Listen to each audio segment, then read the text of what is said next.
Savez-vous ce que le notaire peut faire pour vous? Vous ne le savez peut-être pas, mais il peut vous conseiller dans bien des domaines. Prenons le parcours de Paul.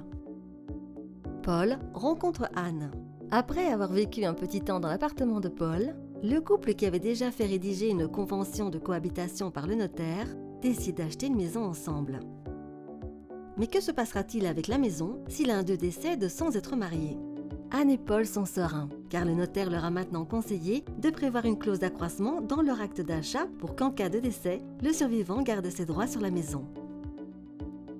Paul est ambitieux et décide de se lancer comme entrepreneur indépendant. Il se demande toutefois ce qu'il se passerait pour sa famille et son patrimoine privé en cas de difficultés financières. Le notaire conseille à Paul de rédiger une déclaration d'insaisissabilité sur le logement familial les protégeant en cas de dette. Paul et Anne décident également de se marier avec un contrat de séparation de biens pour protéger les revenus d'Anne. Les enfants de Paul et Anne ont grandi et Paul fait chez son notaire une donation à sa fille Emma pour financer ses études à l'étranger. Grâce à cet acte, certaines conditions sont posées pour être sûr que l'argent soit utilisé correctement. Plus tard, il fera la même chose pour son fils Thomas quand celui-ci voudra acquérir son premier bien.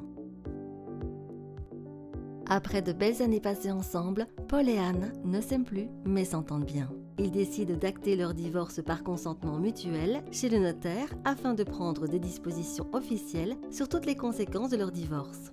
La relation entre ex-époux, leurs biens et leurs enfants. Paul poursuit cette période difficile avec le décès de son père. Heureusement, il peut compter sur son notaire pour l'aider avec toutes les formalités à accomplir, notamment la déclaration de succession. Ce décès fait aussi beaucoup réfléchir Paul sur sa propre situation.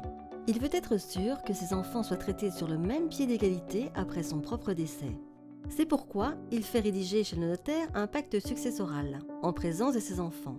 Il en profite aussi pour rédiger un mandat de protection extrajudiciaire précisant ses volontés au cas où il ne serait plus en mesure de gérer ses propres intérêts.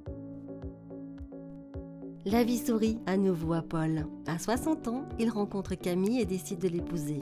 Le notaire les informe à propos des conséquences de cette union sur le patrimoine et leur conseille avant le jour J de prévoir une clause protégeant les intérêts de leurs enfants respectifs issus d'une première union. La clause Valkenir est inclue dans leur contrat de mariage. La vie passe et Paul réfléchit à la façon de laisser une partie de son patrimoine à ses petits-enfants et au fils de Camille, qu'il considère comme son propre enfant.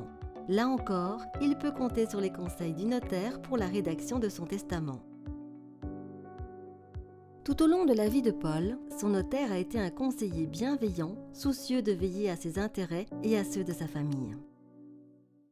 Mon notaire, pour ce qui compte vraiment.